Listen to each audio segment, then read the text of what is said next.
Welcome to சினிமைக் channel. இன்றைக்கி இந்த வீடியோவில் எந்த சீரிஸோட ரிவ்யூ பார்க்க போகிறோம்னா சுழல் சீசன் 2 தான் பார்க்க போகிறோம். இது சீசன் 1 எங்கே முடிஞ்சு அங்கே தான் ஸ்டார்ட் ஆகும். இந்த சீசன் 1 பார்த்தா தான் 2 புரியும். ஐஸ்வர்யா ராஜேஷோட போர்ஷன் ஃபுல்லாக அது கண்டினியூக்காக தான் வந்துட்டுருக்கோம். இந்த சீரிஸோட ஒன்லைன் என்னென்னு பார்த்தீங்கன்னா, ஐஸ்வர்யா ராஜேஷோட கேஸ் வந்து நம்ம லால் எடுத்து பேசுகிறாரு லாயராக. அவர் வந்து என்ன பண்ணுறாருன்னா, அன்றைக்கி நைட் வந்து ஒரு கெஸ்ட் ஹவுஸில் போகிறாரு, கொல்லப்பட்டு போயிடுறாரு. அதே இடத்துல ஒரு பொண்ணு இருக்காங்க. அந்த பொண்ணோட ரூம் வந்து வெளிப்பக்கமாக தாக்கப்பட்டிருக்கு.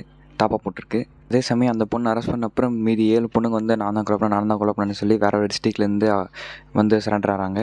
இதுக்கப்புறம் யாருக்கு கொலை பண்ணாங்க கண்டுபிடிக்கிறது தான் மீதி ஸ்டோரியாக இருக்கும். இந்த சீசனில் வந்து எல்லாமே சூப்பராக இருந்துச்சு. ஆனால் ஸ்டார்டிங் ஒரு எபிசோடும் 20 மினிட்ஸ் போராக தான் போகும். ஆனால் கிளைமேக்ஸ் முடிக்கும் போது ஒரு எபிசோடுக்கும் சூப்பராக முடிச்சிருந்தாங்க. அதே மாதிரி எல்லா எபிசோடும் ஸ்டார்டிங்கில் கொடுத்துருந்தாங்கன்னா பார்க்க இன்ட்ரெஸ்ட்டாக இருக்காங்க. கொஞ்சம் போர் அடிச்சு லேக் ஆகுது, அதுக்கப்புறம் பிக்கப் ஆகும். இந்த சீரிஸ்க்கு நம்ம வந்து 5க்கு வந்து 3.75 தான். கதிரோட ஆக்டிங் நல்லா இருந்துச்சு, ஐஸ்வர்யா ராஜேஷோட ஆக்டிங் நல்லா இருந்துச்சு. ஸ்டோரி வைஸ் சூப்பரான ஸ்டோரி தான்.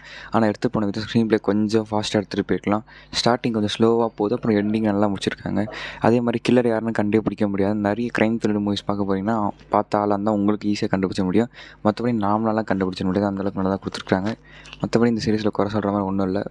சீசன் 1க்கு அளவுக்கு இது இருக்குதுன்னு கேட்டிங்கன்னா இல்லை, சீசன் 1 அளவுக்கு இது கிடையாது. ஆனால் இது ஓகேயான சீரிஸ் தான். தமிழில் ட்ரை பண்ணி பார்க்கறதுன்னு பாருங்கள். தேங்க்யூ.